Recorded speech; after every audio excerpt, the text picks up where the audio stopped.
que pode ser de alguma maneira reaproveitado. Quer dizer, esse processo ele sofre a mutação e essa mutação ela envolve essas práticas sustentáveis. Então, se o desenvolvimento... Então, isso pensando nos recursos ambientais. Aí um outro conceito que eu gosto de mostrar também é de um jurista que ele diz: se o desenvolvimento não elimina a pobreza absoluta, não propicia um nível de vida que satisfaça as necessidades essenciais da população em geral, ele não pode ser qualificado como sustentável. O desenvolvimento sustentável é de todas as pessoas, por todas as pessoas e para todas as pessoas. Então ele envolve todas as pessoas, ele tem como finalidade, ele acontece e desenvolve por todas as pessoas e ele tem como finalidade todas as pessoas. Então, não só os recursos naturais, mas as pessoas, elas estão dentro desse sistema e elas devem ser envolvidas dentro dessas práticas. Aquele crescimento que nós vimos da população, ele faz parte de todo esse processo e de alguma maneira nós temos que achar uma forma de combinar essas duas questões. Crescer e fazer com que as pessoas sejam cada vez mais incluídas. Então, responsabilidade social, inovação, práticas sustentáveis, parecem discursos de marketing da empresa para a sociedade, mas cada vez mais elas devem incorporar isso como práticas empresariais, o que é muito diferente.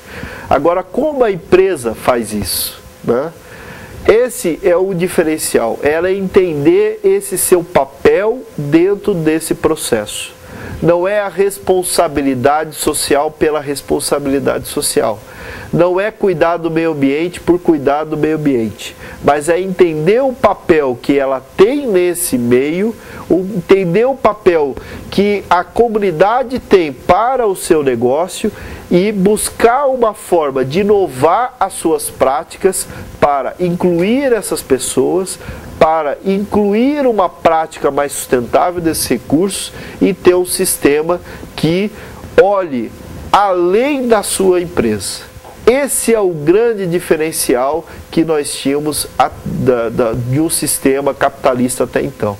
A empresa que se fecha e busca o aumento da sua produtividade, da sua qualidade por si só, ela é uma empresa que está olhando para parte do problema. E um problema que pode fazer com que ela sobreviva, mas um tempo muito mais curto do que se ela olhar para fora dela. Essas práticas sustentáveis, elas são necessárias para que ela se mantenha nesse meio. E por isso, não é uma opção, mas uma opção em termos de que ela pode ou não pode, mas tem que ser uma alternativa estratégica. Então vocês vejam que a gente vincula essa questão da crise ambiental não só como um problema, mas como uma oportunidade. Por quê? Porque existem empresas e empresas. Significa que algumas empresas que até hoje elas tinham a liderança de mercado, eventualmente, se elas não tiverem essa visão de futuro, de alternativas, não são as que vão manter a liderança de mercado. E outras que não tinham oportunidade de crescer naquele sistema, na forma como estão estruturados, eventualmente vão ter novos posicionamentos e novas práticas. Alguns podem ser visionários e outros podem ser inovadores, né, inventores que não conseguiram transformar aquilo em inovação. Mas aí é o risco do negócio. Nós vamos sobreviver a tudo isso. Nós vamos sobreviver, pelo menos, né, as gerações, né, a empresas que vão tentar postergar cada vez mais o sistema de produção que tinham. Por quê? Porque eles sabem fazer daquela forma, querem manter a liderança de mercado naquela forma e qualquer prática diferente daquela pode ameaçar a sua liderança de mercado. Então nós não temos um sistema em que todos caminham no mesmo sentido. Você tem tendências que mostram as práticas sustentáveis devem ser incorporadas às estratégias empresariais. Isso é uma tendência. Agora, para toda mudança há uma resistência. Essa resistência é de quem? De quem está ganhando com o sistema. Daquelas empresas que são líderes no mercado atual e que conseguem, a partir dessa liderança, permanecer no mercado mesmo sem essas práticas. Só que essa liderança ela vai ser ameaçada. E vai ser ameaçada pelo quê? Pela falta dos recursos.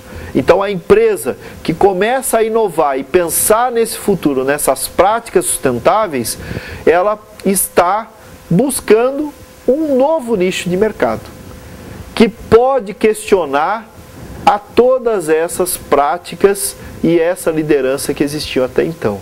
Então não é um sistema simples, é um sistema em que lida com a pressão da mudança para aqueles que não querem mudar, porque estão ganhando no jogo atual, e para aqueles que tentam ganhar mercado ou achar um novo nicho de mercado a partir de todas essas oportunidades que surgem também com as restrições dos recursos, com a necessidade de inclusão da população e com a necessidade de se pensar em inovar com práticas muito mais sustentáveis, né?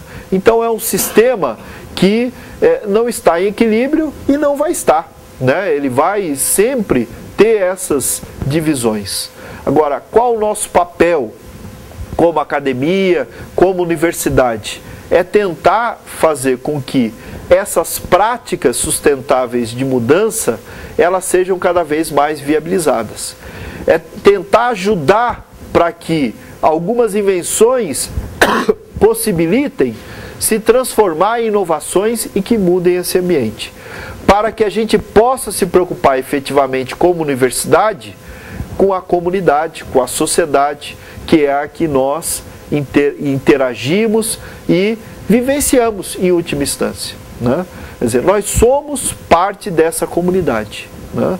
E nós temos como universidade que buscar essas alternativas de práticas sustentáveis, de invenções, de busca de alternativas para que essa barreira da mudança ela consiga ser quebrada num prazo muito mais curto. Obviamente, isso não é simples no papel, não é de uma geração, né? Provavelmente muitos de nós vamos estar em outros momentos, né? Daqui 20, 30 anos, ou quiçá nem tudo isso, né? Discutindo essas questões, mas efetivamente esses problemas continuarão e esse papel da universidade também, né?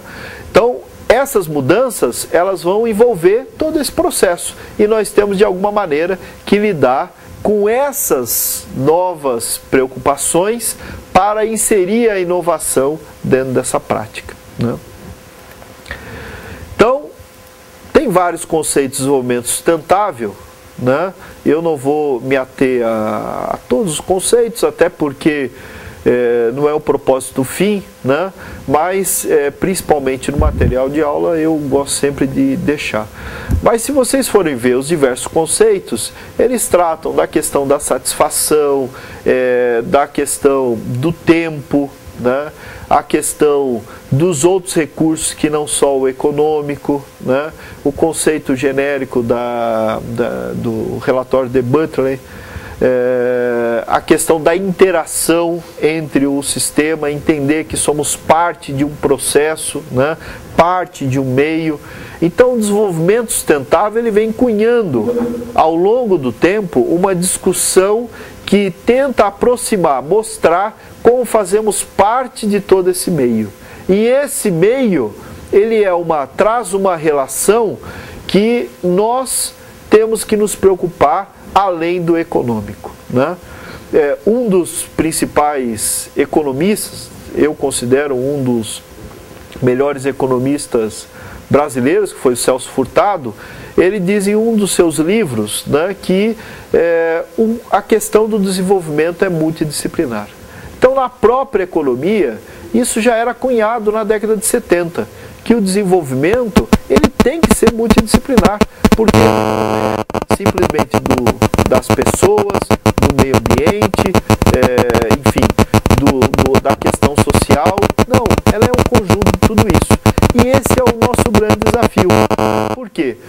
Porque quando a gente fala em dimensões do desenvolvimento sustentável, e a prática da empresa às vezes acontece dessa forma também, muitas vezes ela enxerga, estou fazendo uma ação ambiental, uma ação social, uma ação econômica, né? E isso, na verdade, o que é? É a velha forma de enxergar